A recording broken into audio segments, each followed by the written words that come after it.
রাজ্যে নতুন বিজেপি সরকার তাদের জার্নি শুরু করতে না করতেই আমরা একসঙ্গে বেশ কিছু ছবি দেখছি রাজ্যে এবং রাজ্যের বাইরে। একইভাবে আমরা ছবি দেখছি একটা সম্পূর্ণ আলাদা নতুন ছবি পশ্চিমবঙ্গের সীমান্তে, বর্ডারগুলোতেও। স্বরূপনগর, হাকিমপুর, এরকম বিভিন্ন চেকপোস্টে আমরা দেখছি প্রচুর মানুষের ভিড়। সেই ভিড় বাংলাদেশে ফেরত যাচ্ছে। প্রতিদিন, প্রতি মুহূর্তে এই ছবিগুলো ধরা পড়ছে মিডিয়ায়। আর একই সঙ্গে এই পরিস্থিতিতে রাতারাতি একটা নতুন রাজনৈতিক বিতর্কের জন্ম হলো। এই যে বাংলাদেশিরা ফিরে যাচ্ছেন, তাদের সঙ্গে দালাই লামার, তিব্বতী ধর্মগুরু দালাই লামার কার্যত বলা যায় তুলনাই টেনে ফেলেছেন আইনজীবী বিকাশ রঞ্জন ভট্টাচার্য। তার এই মন্তব্যটার অভিঘাত কী, কী উদ্দেশ্যে এই মন্তব্য করা হয়ে থাকতে পারে, আজ এই সব কিছু নিয়েই আমরা কাটাছেঁড়া করব। আপনারা দেখছেন খবরের ডান দিক, আর আপনাদের সঙ্গে আমি প্রদীপ্ত। প্রথমেই যেটা বললাম যে এই মুহূর্তে নির্বাচনের উত্তাপ যখন এখনও পুরোপুরি মেলায়নি, তখন আমরা এবারের পশ্চিমবঙ্গের সর্বশেষ বিধানসভা নির্বাচনে একটা খুব মূল ইস্যু দেখেছিলাম, অনুপ্রবেশকারী বা ঘুষপেটিয়া। এসআইআর হয়েছে, লক্ষ লক্ষ মানুষের নাম বাদ গেছে, এবং সেই প্রক্রিয়া যখন সমান্তরালভাবে একদিকে চলছিল, তখনই আমরা উল্টো দিকে দেখছিলাম প্রচুর মানুষ নির্বাচনের আগেও পশ্চিমবঙ্গ ছাড়ছেন, তারা ফিরে যাচ্ছেন বাংলাদেশ, বর্ডার পেরিয়ে। বিজেপি সরকার আসার পরও সেই ছবিটারই পুনরাবৃত্তি আমরা দেখতে পাচ্ছি। ঠিক এই রকম একটা প্রেক্ষাপটে দাঁড়িয়ে যখন বাংলাদেশি আর অবৈধ রোহিঙ্গা অনুপ্রবেশকারী ইস্যু পশ্চিমবঙ্গের নির্বাচনী রাজনীতিতে খুব গুরুত্বপূর্ণ দুটো শব্দ হয়ে দাঁড়িয়েছিল, ঠিক তখনই বিকাশ রঞ্জন ভট্টাচার্যের মাপের একজন মানুষ, যিনি একদিকে বিশিষ্ট আইনজীবী, উল্টোদিকে রাজ্যের বিরোধী দল, অন্যতম বিরোধী দল সিপিআইএমের খুব চেনা মুখ, তার মুখ থেকে এই বাংলাদেশি এবং রোহিঙ্গাদের সঙ্গে দালাই লামার প্রসঙ্গ টানা, তা কি ইঙ্গিত করে? আমরা আসবো সেই আলোচনায়, কিন্তু তার আগে শুনে নিই বিকাশবাবু এক্স্যাক্টলি কি বলেছিলেন বা কি লিখেছিলেন। সোশ্যাল মিডিয়ায় তিনি একটা পোস্ট করেছিলেন, যেখানে তিনি সরাসরি অ্যাড্রেস করেছিলেন রাজ্যের নতুন মুখ্যমন্ত্রী শুভেন্দু অধিকারীকে। তিনি লিখেছিলেন, আমি একদম এক্স্যাক্ট তিনি যেটা লিখেছিলেন সেটাই পড়ছি। শুভেন্দুবাবু, একটু খোঁজ খবর নিয়ে দেখুন, তিব্বতের দালাই লামা সহ অনুপ্রবেশকারীরা ভারতবর্ষে প্রায় স্থায়ীভাবে বসবাস করছেন। সংবিধানের ২১ নম্বর ধারা অনুযায়ী সুপ্রিম কোর্ট স্পষ্ট নির্দেশ দিয়েছে ওই তিব্বতীদের সমস্ত সুযোগ দিয়ে মানবাধিকার রক্ষা করতে হবে। বাংলাদেশের বেআইনি অনুপ্রবেশকারীদের বিরুদ্ধে যথাযথ ব্যবস্থা নিন। আপনার বক্তব্যে অমানবিক ঔদ্ধত্য প্রকাশ পেয়েছে। সংবেদনশীলতার সঙ্গে মানবিক আচরণ করে ওদের ফেরত পাঠান। আইনের কারবারি বলা যায় বিকাশ রঞ্জন ভট্টাচার্যকে। তিনি যখন এই রকম একটা মন্তব্য করেন বা লেখেন, তখন তার রাজনৈতিক মহলে অবশ্যই শোরগোল ফেলে দেয়। একটু পিছিয়ে যাওয়া যাক। বিকাশবাবুর এই মন্তব্যটা, সেটাকে কি নিছক আমরা একটা রাজনৈতিক গিমিক, হেডলাইনে থাকতে চাওয়া, স্পটলাইটে থাকতে চাওয়া, সেই রকম একটা উদ্দেশ্য হিসেবে দেখব, নাকি এর পেছনে কোনো অন্য গভীর তাৎপর্য আছে? প্রশ্ন হচ্ছে, শুভেন্দু অধিকারীর যে প্রসঙ্গটা বিকাশবাবু টেনেছেন, তার কিন্তু একটা ব্যাকগ্রাউন্ডার আছে। সেই ব্যাকগ্রাউন্ডারটা একদিকে ব্যক্তি শুভেন্দু অধিকারী, রাজনীতিবিদ শুভেন্দু অধিকারী, তার নিজের বলা একটা বিবৃতি, একটা উবাচ, আর উল্টো দিকে বিজেপির ঘোষিত নীতি এই অনুপ্রবেশকারী এবং ঘুষপেটিয়া ইস্যুতে। এই ঘুষপেটিয়া যে টার্মটা হিন্দি ভাষীদের মুখে আমরা প্রায়ই শুনেছি এবারে পশ্চিমবঙ্গের বিধানসভা নির্বাচনের আগে, সেটা নিয়েও কিন্তু রাজনৈতিক তরজা হয়েছে। একদিকে তৃণমূল এটাকে ইস্যু করেছিল, বামেরা এটাকে অস্ত্র করেছিল, আর উল্টো দিকে বিজেপি গোটা নির্বাচনী ন্যারেটিভটাই কিন্তু এই শব্দবন্ধের ওপর লড়াই করেছে। এখন মজাটা হচ্ছে, নির্বাচনের প্রচারে স্বরাষ্ট্রমন্ত্রী থেকে প্রধানমন্ত্রী তাদের গলাতেও আমরা এই টার্ম শুনেছি, এবং সেখানে পরিষ্কার দেশের স্বরাষ্ট্রমন্ত্রী জানিয়ে দিয়েছিলেন যে তাদের যে নীতিটা হবে পশ্চিমবঙ্গে ক্ষমতায় এলে, সেটা হচ্ছে ডিটেক্ট, ডিলিট, ডিপোর্ট, 3D। খুব ইন্টারেস্টিং। ডিটেক্ট অর্থাৎ প্রথমে খুঁজে বার করা হবে, ডিলিট অর্থাৎ বাদ দেওয়া হবে, ডিপোর্ট ফেরত পাঠানো হবে। বোঝাই যাচ্ছে যে এসআইআর চলাকালীন যখন সেই তালিকাটার ওপর ভিত্তি করে এই 3D থিওরির কথা বলা হয়, তখন তাদের বিজেপি দল হিসেবে তাদের যে স্ট্র্যাটেজিটা, তারা যে জিনিসটা তারা করতে যায় সেই সম্পর্কে একটা স্পষ্ট বার্তা তারা ভোটারদের কাছে রেখেছিল। তারা কি নীতি নিয়ে চলবে, আগের সরকার বা তার আগের সরকার বা ভারতের অন্যান্য বিরোধীদের থেকে কোথায় তাদের নীতিটা আলাদা হবে, কতটা করা হবে, কোথায় তারা কঠিন স্টান্স নেবে, তারই ইঙ্গিত দেওয়ার জন্য এই 3D থিওরি। তারপর বিজেপি ক্ষমতায় এলো পরিষ্কার মেজরিটি নিয়ে, এবং তারপর মুখ্যমন্ত্রী শুভেন্দু অধিকারী জানিয়ে দিলেন, তিনি একই সঙ্গে 3-4টে সিদ্ধান্ত জানালেন। বর্ডার ফেন্সিংয়ের জন্য বিএসএফকে জমি দেওয়া হবে, খুব তাড়াতাড়ি 45 দিনের মধ্যে সেই প্রক্রিয়া শুরু হয়ে যাবে। শিলিগুড়ি করিডোর থেকে বিভিন্ন জায়গায় সেনার জন্য তিনি যুদ্ধকালীন তৎপরতায় সেই সমস্ত জমি অ্যালট করেছেন। এবং তিনি জানিয়েছেন প্যারালালি এই যে বাংলাদেশি এবং রোহিঙ্গা অনুপ্রবেশকারী তাদের ফেরত যাওয়ার যে প্রক্রিয়া, সেটাকেও কিন্তু তার সরকার খুব গুরুত্বপূর্ণ বা বলা যেতে পারে প্রায়োরিটি হিসেবেই দেখছে। এবং সেই কাজের ক্ষেত্রে তার স্পষ্ট বক্তব্য ছিল, একেবারে ছক ভাঙা বক্তব্য, এই রকম কেউ যদি ধরা পড়েন, ডিটেক্টেড হন, তাহলে তাদের কোর্ট প্রডিউস করার দরকার নেই।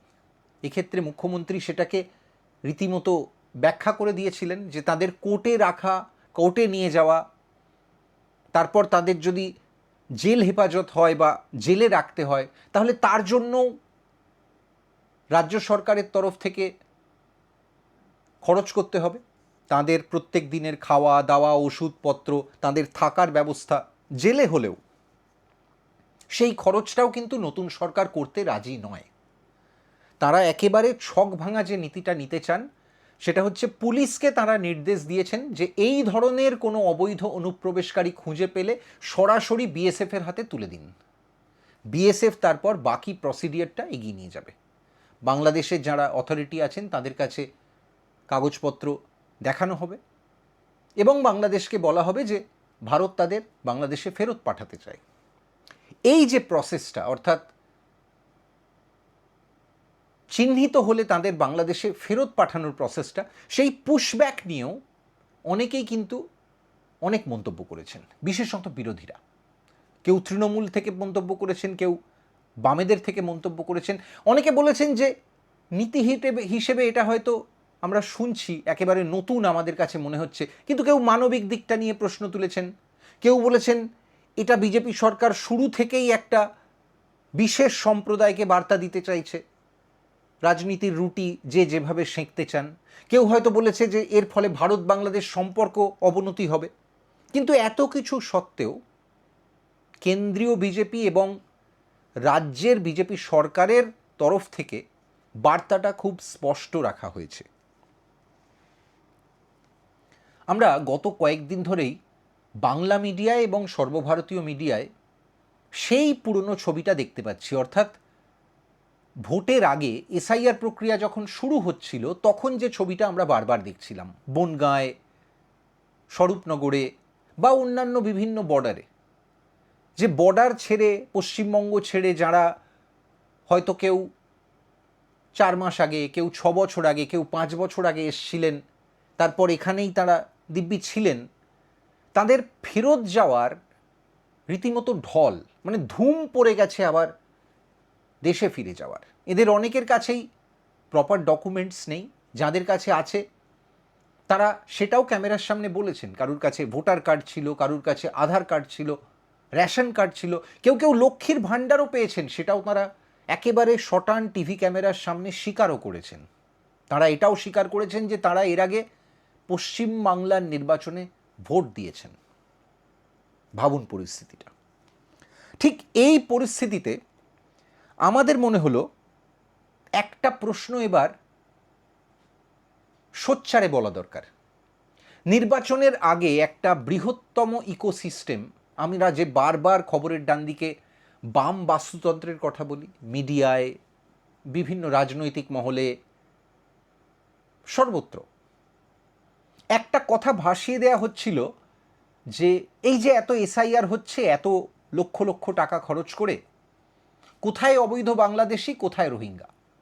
অথচ আমরা দেখছিলাম সারা ভারতবর্ষের বিভিন্ন রাজ্য থেকে, বিভিন্ন শহর থেকে কিন্তু মাঝে মাঝেই এই ধরনের অবৈধ পরিচয়পত্রে যাদের গলদ রয়েছে, যারা এদেশের নাগরিক নন, ধরপাকড় চলছিল। কখনো নয়ডায়, কখনো উত্তরপ্রদেশে, কখনো হরিয়ানায়, কখনো ব্যাঙ্গালোরেতেও আমরা দেখেছি এই একই ছবি। এখন প্রশ্ন হলো, তখন এসআইআর যেহেতু একটা অন্যতম রাজনৈতিক ইস্যুতে পরিণত হয়েছিল বিজেপি, তৃণমূল, বাম সবার কাছেই, ফলে সেই মুহূর্তে এসআইআর নিয়েই এত উচ্চ গ্রামের রাজনৈতিক তরজা চলছিল, তখন এই প্রশ্নটা স্লোলি আস্তে আস্তে একটু পেছনে চলে গিয়েছিল। এখন বোধহয় সেটা আবার বলার সময় হয়েছে। এই যে এত সংখ্যক অবৈধ মানুষজন নিজেরাই ফেরত যাচ্ছেন, এখন কি তাহলে বিরোধীরা নিঃশর্ত ক্ষমা চাইবেন? কেন প্রশ্নটা করছি? কারণ তারা তো রীতিমতো চ্যালেঞ্জ করে বলেছিলেন, আমি স্পষ্ট মনে করতে পারি তৃণমূলের বিভিন্ন মুখপাত্র, বামেদের বিভিন্ন নেতা, তারা টিভি ডিবেটে এসে বলে গিয়েছিলেন যে কোথায় আপনারা তালিকা দিন, নাম দেখান, বলুন কোথায় এই সমস্ত অবৈধ বাংলাদেশি রোহিঙ্গারা রয়েছেন। এখন কিন্তু সেটা আমরা স্পষ্ট দেখতে পাচ্ছি যে তারা রয়েছেন, তারা ফেরত যাচ্ছেন, ছিলেন বলেই তো ফেরত যাচ্ছেন, তা না হলে তারা তো আর রাতারাতি আমদানি হননি। এখন প্রশ্ন হলো, রাজনীতিতে কি এই ক্ষমা চাওয়ার ব্যাপারটা আদৌ আছে, নাকি আমরা এটা সোনার পাথর বাটির মতো এক্সপেক্টই করা উচিত নয়, আমাদের এই প্রত্যাশাই রাখা উচিত নয়? বিশেষত পশ্চিমবাংলার রাজনীতি যে ন্যারেটিভে চলে, যে অসৌজন্যের মধ্যে চলে, আজ থেকে 30 বছর আগে হলে হয়তো এক্সপেক্ট করা যেত, জানি না। কিন্তু বামেরা এই ব্যাপারে কিন্তু কনসিস্টেন্ট, জানেন তো। বিভিন্ন ইস্যুতে যখনই কোনো ইস্যু বুমেরাং হয়, আমরা দেখি বামেরা কিন্তু খুব তুরন্ত সেই সমস্ত ইস্যু থেকে গোলপোস্ট শিফট করে নেয়। কেন বলছি কথাটা? কারণ এই গোলপোস্ট পাল্টে ফেলা, অর্থাৎ আগে একটা কথা বলেছি বা একটা থিওরি বলেছি, একটা তত্ত্ব খাড়া করেছি, সেই তত্ত্বটা ভুল প্রমাণ হয়েছে, ঐতিহাসিকভাবে সেটা ভুল হয়েছে বা অসত্য প্রমাণ হয়েছে, তারপর একবার যে জনতা জনার্দনের সামনে এসে ভুল করেছি বা ভুল হয়েছে এটা স্বীকার করা, সেই গাটসটা রাজনীতিবিদরা দেখান না। কারণ তারা মনে করেন যে সেটা করলে বোধহয় ভোট ব্যাঙ্কও হাত থেকে বেরিয়ে যাবে এবং বিরোধীরা রাজনৈতিক ইস্যু পেয়ে যাবেন, আর যে মানুষরা তাদের ভোট দেননি তারা সমালোচনার একটা নতুন অস্ত্র পেয়ে যাবেন। সে যাই হোক, ভারতবর্ষের রাজনীতি এবং পশ্চিমবঙ্গের পলিটিক্যাল কালচার, সেটা তো আর আমরা রাতারাতি পরিবর্তন করে দিতে পারবো না। বিকাশবাবুর প্রসঙ্গে ফিরে আসি। এই যে নিজের কনভিনিয়েন্সে না হলেই গোলপোস্ট চেঞ্জ করে দেওয়া, এই বিষয়টার থেকেই কি বিকাশবাবু এই ধরনের কোনো মন্তব্য করলেন? বিকাশ রঞ্জন ভট্টাচার্যকে ইদানিং আমরা বিভিন্ন কারণে হেডলাইন হতে দেখেছি। হেডলাইনে থাকা, মিডিয়ার চর্চায় থাকা, আলোচনায় থাকা, রোয়াকের আলোচনায় থাকা, এগুলো যে কোনো পাবলিক লাইফে থাকা মানুষের জন্যই খুব ইম্পর্ট্যান্ট, সেটা আমরা বুঝতে পারি এখনকার মিডিয়ার যুগে, বিশেষত সোশ্যাল মিডিয়ার যুগে। খবরে আপনি না থাকলে ওই যে বলে না একটা কথা, যে out of sight out of mind, অর্থাৎ মানুষের মাথা থেকে আপনি, স্মৃতি থেকে নিরন্তর রেগুলার আলোচনা থেকে আপনি হঠাৎই হারিয়ে যাবেন, গায়েব হয়ে যাবেন, উবে যাবেন, সেটা বোধহয় কেউই চান না। কোনো সেলিব্রিটিও চান না, কোনো ক্রিকেটার, কোনো রাজনীতিবিদ, কোনো ফিল্ম স্টার, কেউই চান না। ফলে তারা সবাই প্রাসঙ্গিক থাকতে চান সব সময়। তো বিকাশবাবু কিভাবে প্রাসঙ্গিক ছিলেন গত কয়েকটা হেডলাইনে, গত কিছুদিনে, সেটাও আমরা একটু লুক ব্যাক করি। আমরা দেখেছি খুব রিসেন্টলি তিনি নতুন সরকার গঠন হওয়ার পর যখন ব্যাপক হারে তৃণমূলের সমস্ত দুর্নীতি সামনে আসছে এবং তৃণমূলের মধ্যে আমরা যেটাকে বারবার বলি মুষল পর্ব, তৃণমূল ভাঙছে, তৃণমূলের ভেতর থেকে প্রচুর আভ্যন্তরীণ কোন্দল বেরিয়ে আসছে এবং দুর্নীতির ভুরি ভুরি অভিযোগ তো আছেই, সেগুলো যখন সামনে আসছে ঠিক তখনই তৃণমূলের প্রাক্তন বিধায়িকা অদিতি মুন্সি এবং তার স্বামী দেবরাজের হয়ে মামলা লড়তে চলে গেলেন বিকাশ রঞ্জন ভট্টাচার্য। তাই নিয়েও হেডলাইন হলো, মিডিয়ায় প্রচুর আলোচনা হলো। তৃণমূলের কেউ কেউ সেটাতে বেশ আশ্চর্য হলেন, আর উল্টো দিকে বামেরা একটা বৃহত্তর অংশে তারা কিন্তু বিকাশবাবুর সমালোচনা করলো।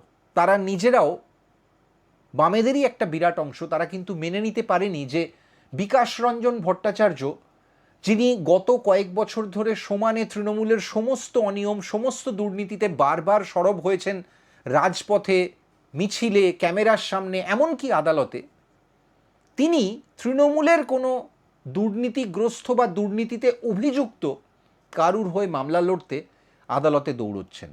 এবং সেটাও এই পরিস্থিতিতে যেখানে রাজ্যের আম জনতার মধ্যেও ভোটের পর তৃণমূল সম্পর্কে এবং তাদের দুর্নীতি সম্পর্কে প্রচুর অসূয়া, প্রচুর অসন্তোষ। এর আগে আমরা আইনজীবী বিকাশ রঞ্জন ভট্টাচার্যকে আরও অনেক ভূমিকায় দেখেছি, খুব প্রাইম টাইমের আলোচনায় থাকা বহু মামলায়। তিনি এসআইআর মামলায় সওয়াল করেছেন, একইভাবে তিনি চাকরি চুরির মামলায় সওয়াল করেছেন। যখন ধুলিয়ান বা বেলডাঙ্গা এই সমস্ত জায়গা উত্তপ্ত হয়েছে কোনো রাজনৈতিক কারণে, সাম্প্রদায়িক দাঙ্গায়, তখন বিকাশ রঞ্জন ভট্টাচার্যকে আমরা ক্যামেরার সামনে খুব সোচ্চার ভূমিকায় দেখেছি। আবার একই সঙ্গে এর একটা উল্টো দিকেও আমরা দেখেছি। একদিকে যে বিকাশ রঞ্জন ভট্টাচার্য অভয়া মামলায় সওয়াল করেন, সেই বিকাশ রঞ্জন ভট্টাচার্যকে আমরা তাঁরই পার্টির অন্যতম কর্মী, একদম নিচুতলার কর্মী হরগোবিন্দ দাস বা চন্দন দাস, বাবা ছেলে, তারা যখন নৃশংসভাবে খুন হন, তখন যাদের বিরুদ্ধে খুনের অভিযোগ, সেই অভিযুক্তদের হয়ে আদালতে সওয়াল করতে দেখেছি আমরা বিকাশ রঞ্জন ভট্টাচার্যকে। কলকাতার মেয়র ছিলেন বিকাশবাবু। এখন বিকাশবাবু নিজের সম্পর্কে এমন একটা কথা বলেন যেটা একটা বহু পুরনো ইংরাজি থ্রিলার উপন্যাসের কথা মনে করিয়ে দেয়। বিকাশবাবু বলেন তাঁরও নাকি দুটো সত্তা, আর দুটো সত্তাকে মিলিয়ে দেখলে চলবে না। ওই সেই ডক্টর জেকিল মিস্টার হাইডের গল্পের মতো। বিকাশবাবু স্পষ্ট দাবি করেন যে তিনি এথিক্যালি একজন ফুল টাইম রাজনীতিবিদ, আবার তিনি যখন আদালত চত্বরে যান তখন তিনি একজন পেশাদার উকিল, আইনজীবী। সুতরাং তার আইনের কারবারি হিসেবে যে ভূমিকাটা এবং রাজনীতিবিদ হিসেবে যে ভূমিকাটা, সেই দুটোর মধ্যে কোনো সময় যদি ক্ল্যাশ অফ ইন্টারেস্টও হয়, তিনি তার মধ্যে কোনো অপরাধ বা দোষ দেখেন না। এগুলো তো পুরোটাই এথিক্যাল, অর্থাৎ বলা যেতে পারে যে কিছুটা এগুলো নিয়ে তর্ক সাপেক্ষ।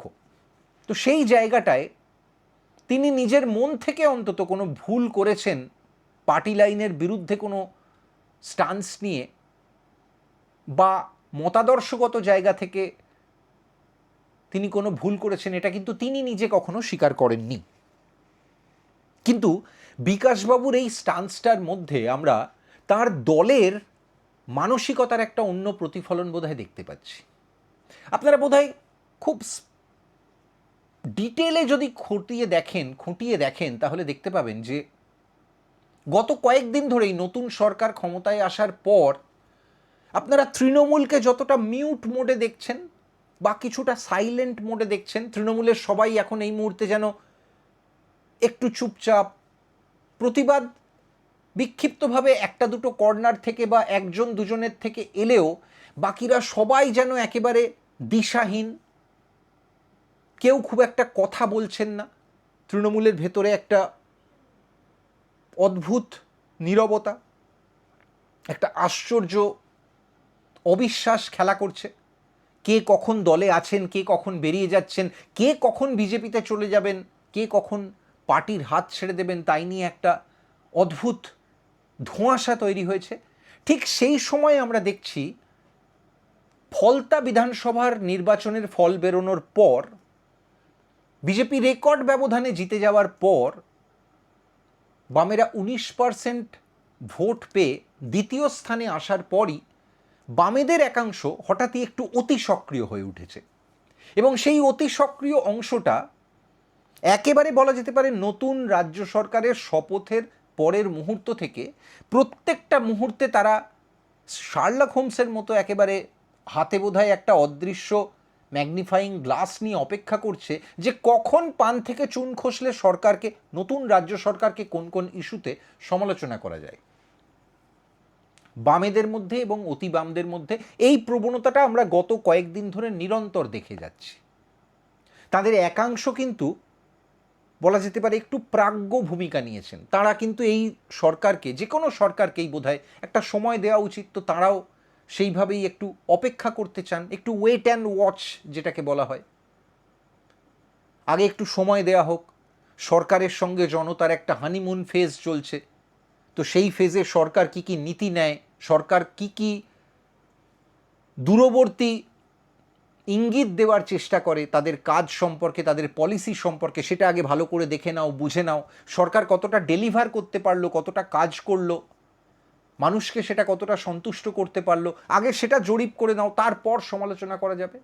এটা যদি একাংশের নীতি হয়, তাহলে বামেদেরই বা অতি বামেদেরই অন্য একটা অংশ তারা কিন্তু এই মুহূর্ত থেকে রীতিমতো গোলাগুলি বর্ষণ করতে নেমে পড়েছে।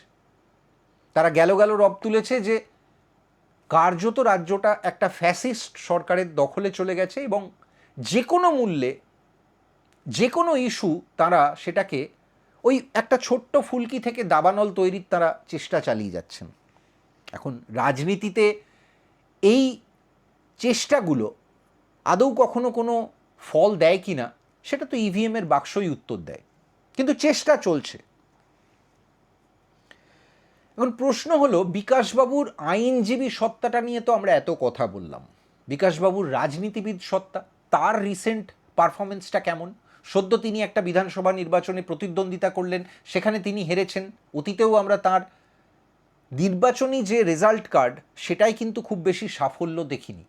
সবথেকে বড় ব্যাপার, এবারের রাজ্যে যখন মনে করা হচ্ছিল যে গতবার বিধানসভা 2021 থেকে 2026 সিপিএমকে শূন্যের গেরো কাটাতে পারবে, তখন যে আসনগুলোকে চিহ্নিত করা হচ্ছিল যে যেখানে বামেরা একটা সত্যিকারের লড়াই তুলে ধরবে, তার মধ্যে কিন্তু যাদবপুরও ছিল। অনেকে বিশ্বাস করছিলেন যে যাদবপুরে বিকাশ রঞ্জন ভট্টাচার্যের কিন্তু সত্যিকারের একটা লড়াই করার সমূহ সম্ভাবনা আছে, কিন্তু বাস্তবে তা হয়নি। যে যাদবপুরকে একসময় কলকাতার বুকে বাম গড় ধরা হতো, লাল দুর্গ বলা হতো, সেখানে দাঁড়িয়ে তুলনামূলকভাবে অপেক্ষাকৃত সেফ সিট বলা যেতে পারে যেটা, সেখানে দাঁড়িয়ে বিকাশ রঞ্জন ভট্টাচার্য কিন্তু নির্বাচন হেরেছেন। প্রবল যে গেরুয়া ঝড়, তার মুখে তিনি কোনো প্রতিরোধ গড়ে তুলতে পারেননি। এবং সবথেকে বড় কথা, নির্বাচনে হারের পরেও এই যে বিজেপি বিরোধিতার ন্যারেটিভ বা যে কথাটা বলছিলাম যে বামেদের যে অংশটা বারবার এই সরকারের বিরুদ্ধে একেবারে সমালোচনায় সরব প্রথম মিনিট থেকে, সেই অংশটা কিন্তু এই যাদবপুর, 8B এই অংশ থেকেই বারবার উঠে আসছে। তাদের সোচ্চার উচ্চারণে, ক্যামেরার সামনে, কিংবা কেউ সোশ্যাল মিডিয়ায় লিখছেন, প্রবলভাবে লিখছেন, নিরন্তর লিখছেন, প্রত্যেক মুহূর্তে ইস্যু খুঁজছেন। এই ইস্যুর কথাই যখন এলো, তখন এবার খতিয়ে দেখতে হবে একদম প্রথম যে কথাটা বলেছিলাম, যে বাংলাদেশি এবং অবৈধ রোহিঙ্গাদের ইস্যুর সঙ্গে তাদের অনুপ্রবেশকারী ইস্যুতে তার সঙ্গে দালাই লামার কি তুলনা টানা যায়, ইকুয়েট করা যায় দুটোকে? দেখুন, দালাই লামা প্রসঙ্গে বলার আগে বোধহয় আমাদের একটু ভারত চীন যুদ্ধ বা সেই সময়কার যে রাজনৈতিক ইতিহাস সেটাই একটু ফিরে যেতে হবে। দালাই লামা ভারতে এসেছিলেন 1959-এ অরুণাচল প্রদেশ দিয়ে। কি কারণে তাকে ভারতে আসতে হয়েছিল বা ভারতে রিফিউজ নিতে হয়েছিল? তিনি ভারতে থাকার জন্য ভারত সরকারের কাছে আবেদন করেছিলেন, আমাকে আশ্রয় দেয়া হোক। কেন তিনি এই আবেদন করলেন? কারণ তার আগে যদি আপনি একটু ভূগোলের দিকে তাকান তাহলে দেখবেন ভারতের ম্যাপের বিস্তীর্ণ অংশে ভারতের সঙ্গে কিন্তু চীনের কোনো বর্ডার শেয়ার করার কথাই ছিল না, অন্তত ব্রিটিশরা যে ম্যাপ দাগ টেনে দিয়ে গিয়েছিল তাতে। কিন্তু সমস্যা হলো চীন তিব্বত দখল করে ফেলার পর। এখন চীন কেন তিব্বত দখল করেছিল? মাও সেতুংয়ের চীনের রাজনৈতিক অবস্থানের যে পরিবর্তন 1949-এর পর থেকে আমরা দেখতে শুরু করেছিলাম, তাই নিয়ে আলোচনা করতে গেলে বোধহয় আস্ত একটা পর্ব আপনাদের সঙ্গে থাকতে হবে। সেটা না হয় অন্য কোনো দিন করা যাবে, কিন্তু আপাতত আমরা একটু ওই 59-60 ওই সময়টায় ফিরে আসি। সেই সময় তিব্বত যখন চীন দখল করে নিয়েছে তখন তিব্বতীদের কার্যত কোনো সেনাবাহিনী বা আলাদা কোনো সামরিক বন্দোবস্ত সেসব কিছুই ছিল না। মূলত সবাই বৌদ্ধ ধর্মের অনুরাগী ছিলেন এবং ধর্মকর্ম নিয়েই থাকা মানুষজন ছিলেন। তো একটা বিরাট বড় এক্সোডাস সেই মুহূর্তে তিব্বতী জনগণের, তারা কিন্তু সেই মুহূর্তে ভারতবর্ষে চলে আসে। এবং এই যে ভারতে চলে আসা এবং তারপর 62 সালে ভারত চীন যখন যুদ্ধ হয় তখন এই মানুষগুলোর জীবন যে কতটা দুর্বিষহ ছিল সেটা জানতে গেলে আপনাকে খুব বেশি পরিশ্রম করতে হবে না। আপনি বইতে পড়তে পারবেন, সেই সময়কার প্রচুর খবরের কাগজের কাটিং, ইন্টারনেটে খুঁজলে আপনি পেয়ে যাবেন সেই সমস্ত আর্টিকেল, পুরনো আর্টিকেল, ম্যাগাজিন। আর আপনি যদি ভারতের বিভিন্ন বর্ডারিং রাজ্যগুলোতে যান, অরুণাচল প্রদেশে যান, উত্তর পূর্বের অন্য রাজ্যগুলোতে যান, সিকিমে যান, আপনি যদি উত্তরাখণ্ডে যান, হিমাচল প্রদেশে যান, তাহলেও আপনি দেখতে পাবেন যে সেখানকার তিব্বতী সেটেলমেন্টগুলো কবে, কিভাবে, কেন তৈরি হয়েছিল আর তারা কিভাবে জীবনযাপন করছেন। এই যে বারবার তাদের সঙ্গে বাংলাদেশি অনুপ্রবেশকারী বা রোহিঙ্গাদের একটা গুলিয়ে দেওয়ার চেষ্টা, সেই দুটো ওখানেই কিন্তু একটা বিরাট বড় ধাক্কা খায়। কারণ যারা তিব্বতীরা আছেন ওখানে ভারতবর্ষে একেবারে গঙ্গোত্রীর কাছ থেকে শুরু হয়ে আপনি বলতে পারেন অরুণাচল প্রদেশ পর্যন্ত, তাদের যে সেটেলমেন্টগুলো, তাদের যে থাকাগুলো, সেগুলো কিন্তু এই যে ভারতবর্ষ সম্পর্কে বলা হতো বা স্বয়ং জওহরলাল নেহরু ডিসকভারি অফ ইন্ডিয়াতে যেটা লিখে গিয়েছিলেন যে মহামানবের মহাতীর্থ, সেই ভারতবর্ষের সঙ্গে কার্যত বলতে পারেন একেবারে মিলেমিশে যাওয়া। তিব্বতীরা কিন্তু এখনও সেভাবেই ভারতবর্ষে আছে। এই নিয়ে কিন্তু ইউএন রেজলিউশনে ভারতবর্ষ রীতিমতো রাষ্ট্রসংঘের বৈঠকে প্রশ্ন তুলেছে। সেখানে তিব্বতীদের পাশে দাঁড়ানো নিয়ে ভারত খুব স্পষ্ট একটা স্টান্স নিয়েছে। সেটার সঙ্গে আজকের রোহিঙ্গা বা বাংলাদেশিদের অনুপ্রবেশকে যদি এক করে দেখা হয়, সেটা বোধহয় পরিষ্কার সত্যের অপলাপ হয়। আর সেটা কি বিকাশ রঞ্জন ভট্টাচার্যের মতো একজন প্রাজ্ঞ আইনজীবী জানেন না? আমি বিশ্বাস করি না। এখন তিনি বলেছেন যে শুভেন্দু অধিকারীকে মানবিক হতে হবে, নতুন মুখ্যমন্ত্রীকে অনেক মানবিকভাবে বাংলাদেশি এবং অবৈধ রোহিঙ্গাদের সঙ্গে বিষয়টা ভাবতে হবে। দালাই লামার ক্ষেত্রে, এবং দালাই লামা একজন ধর্মগুরু হিসেবে সারা বিশ্ব জুড়ে তিনি যে সম্মানটা পান, তার যে গ্রহণযোগ্যতা, সেটার সঙ্গে একজন পেটের টানেই হতে পারে, রুটি রুজির টানেই হতে পারে, যিনি কোনো মতে কাঁটাতার পেরিয়ে 5 মাস আগে বা 5 বছর আগে চলে এসেছিলেন এপার বাংলায়, তারপর হয়তো কেষ্টপুরে কিংবা বহরমপুরে কিংবা অন্য কোথাও তিনি ছিলেন কয়েকদিন, সেখানে তিনি আধার কার্ড তৈরি করেছেন, ভোটার কার্ড তৈরি করেছেন, রেশন কার্ড তৈরি করেছেন, হয়তো ভোট দিয়েছেন, লক্ষ্মীর ভাণ্ডার পেয়েছেন। তাদের কি তুলনা করা যায়? আপনি হয়তো বলতে পারেন যে মানুষ তো সবাই, ধর্মের প্রিজমে আমরা কি আদৌ দেখছি? না, আমরা কিন্তু একদম ধর্মের প্রিজমে দেখছি না। কিন্তু এটাও স্পষ্ট, সিএ এর মাধ্যমে পরিষ্কার এই বিজেপি সরকার কিন্তু বলে দিয়েছে যে ভারতবর্ষের আশেপাশের যারা প্রতিবেশী দেশগুলো, তার মধ্যে বাংলাদেশ আছে, নেপাল আছে, ভুটান আছে, এই সমস্ত দেশ, আফগানিস্তান আছে, পাকিস্তান আছে, এখান থেকে যারা রিলিজিয়াস মাইনরিটি, যারা সংখ্যালঘু সেই দেশগুলোয়, তারা যদি প্রাণ বাঁচাতে ভারতবর্ষে এসে আশ্রয় নেন, তাহলে সিএর আন্ডারে তাদের কিন্তু নাগরিকত্ব দেওয়ার প্রক্রিয়া শুরু হবে। সেটা ভারত তাদের নাগরিকত্ব দেবে, সেটা কিন্তু এই মুহূর্তে আইনে পরিণত হয়ে গেছে। আর এই রোহিঙ্গা বা অবৈধ বাংলাদেশি যাদের কথা এখানে বলা হচ্ছে, তাদের ক্ষেত্রে কিন্তু সেই নিয়মটা খাটে না। এখন প্রশ্ন হলো, যারা এইভাবে ভারতবর্ষে এতদিন ধরে ছিলেন, তারা পুরোপুরি কি ভারতের সঙ্গে মিশে গিয়েছেন? উত্তরটা বোধহয় না। কারণ তারা মিশে যাননি বলেই আজকে তারা দেশে ফেরত যাচ্ছেন এবং তাদের গলায় একমাত্র শুধু আর্থিক ক্ষতি ছাড়া বা একটা অনিশ্চিত ভবিষ্যতের চিন্তা ছাড়া আর কোনো অভিব্যক্তি কিন্তু খুব একটা ফুটে বেরোচ্ছে না। তিব্বতীদের থেকে তারা এই জায়গাতেও আলাদা হয়ে যান। এখন প্রশ্ন হলো, বিকাশবাবু হঠাৎ খুঁচিয়ে দালাই লামা প্রসঙ্গ কেন টানলেন? তার কি আর একটা রাজনৈতিক তাৎপর্য এইটা যে বারবার তিব্বতীদের ইস্যুতে এবং চীন প্রসঙ্গে তার দল যে স্টান্স নেয় অতীতে বা নিয়েছে, সেটা একটু খতিয়ে দেখা যাক। আমরা জানি ৬২তে যখন ভারত চীন যুদ্ধ হয়, তার ঠিক ২ বছরের মধ্যে ভারতবর্ষের কমিউনিস্ট পার্টি আড়াআড়ি ভেঙে গিয়েছিল।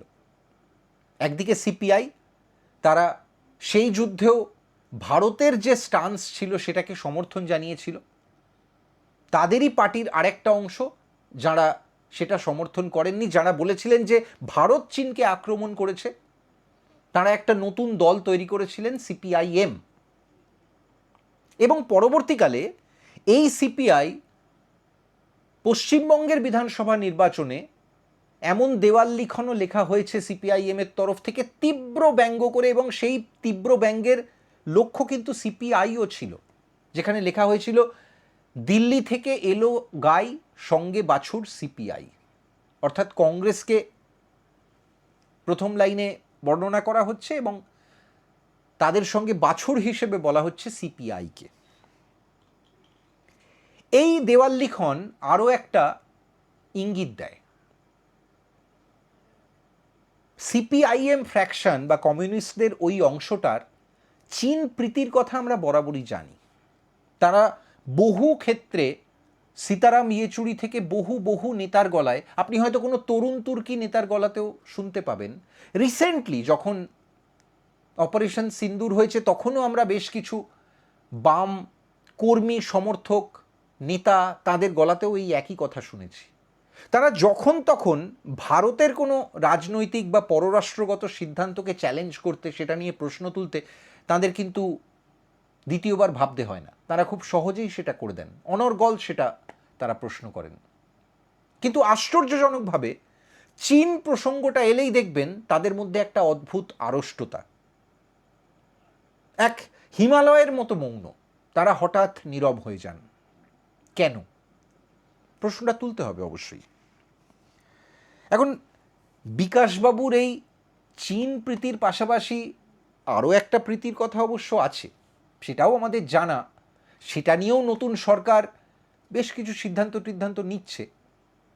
ওই যে বললাম, বিকাশবাবুর হেডলাইনে থাকার অভ্যেসটা বহু পুরনো। আমরা পুরনো বিকাশবাবুর হেডলাইনে থাকার কিছু উদাহরণ যদি টানতে চাই, তাহলে ধর্মতলায় বিফ খাওয়ার প্রসঙ্গও আসবে কবি সুবোধ সরকারের সঙ্গে। বিকাশ রঞ্জন বাবুর চীন প্রীতি আছে, তার বিফ প্রীতি আছে, মাংস তো যে কেউ খেতেই পারেন, আর বিকাশবাবু নিজেও বলেন প্রচুর মানুষ সেটা বিশ্বাসও করেন, মাংসের বা খাবারের তো জাত ধর্ম হয় না। খুব ভালো কথা। তো যেতে যেতে মনে হচ্ছে বিকাশবাবু যখন এতটাই হেডলাইনের জন্য এতটা উতলা, তখন তাকে একটা আমন্ত্রণ জানিয়েই শেষ করি, কি বলুন? এমন একটা দিনে এই এপিসোডটা শ্যুট করছি যখন বোধহয় একটা ভালো জেস্চার দিয়েই শেষ করা উচিত, কারণ আমরা পশ্চিমবঙ্গে 47 বছর পর একটা অভিনব ঈদ দেখলাম, যেখানে আর রেড রোড দখল হয়নি, রেড রোড দিয়ে ট্রাফিক চলেছে, আর ব্রিগেডে ঈদের নামাজ হয়েছে। প্রকাশ্যে গরু জবাই, সেটাতেও রাশ টানা গেছে, রাজপথ গলি ততটা রক্তাক্ত হয়নি। এগুলো সবই আমাদের কাছে বেশ নতুন ছবি। নামাজের চোঙের ডেসিবেল কমেছে, সেগুলোও আমাদের কাছে কানে একটা নতুন অভিব্যক্তি নিয়ে আসছে, বয়ে আনছে। তো এই রকম একটা প্রেক্ষাপটে দাঁড়িয়ে মনে হলো, ওই যে বলে না যে অনেক সময় আমরা বলি বাঙালিরা যে মুখমিষ্টি দিয়েই শেষ করা যাক, তো সেরকম একটা আমন্ত্রণ জানিয়েই না হয় শেষ করি।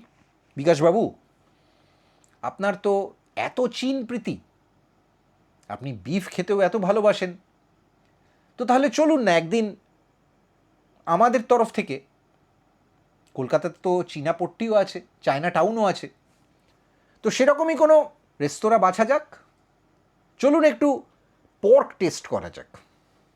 হাজার হলেও আপনি তো বলেন যে খাবারের কোনো জাত ধর্ম হয় না, তাহলে পর্ক মোমো, পর্ক নুডল বা পর্ক রাইস, যেটা আপনি প্রেফার করবেন, চাইলে আপনি অবশ্য এই আমন্ত্রণে আমাদের তরফ থেকে খোলা দাওয়াত দেওয়া রইল।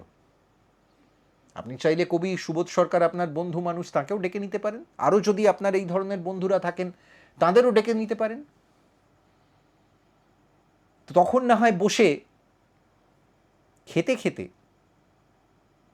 একটু দালাই লামা, ভারত চীন সম্পর্ক, বাংলাদেশি রোহিঙ্গা, সেগুলো নিয়েও আপনার জ্ঞানগর্ভ অবজারভেশন শোনা যাবে।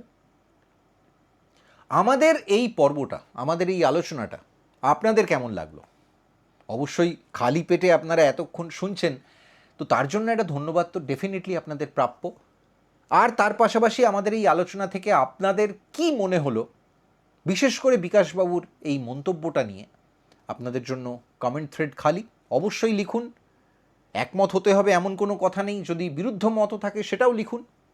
আর আমরা সব সময় চেষ্টা করছি যে নিয়মিত খবরের বাইরে যে খবরগুলো হেডলাইনে থাকছে বা যেগুলোকে হয়তো একটু অন্য অ্যাঙ্গেলে অ্যানালিসিস করা উচিত, আমরা সেই কাজটাই করার চেষ্টা করছি প্রতিদিন। সেই জন্যই আপনাদের সামনে রোজ একটা করে নতুন প্রতিবেদন এভাবে নিয়ে আসি।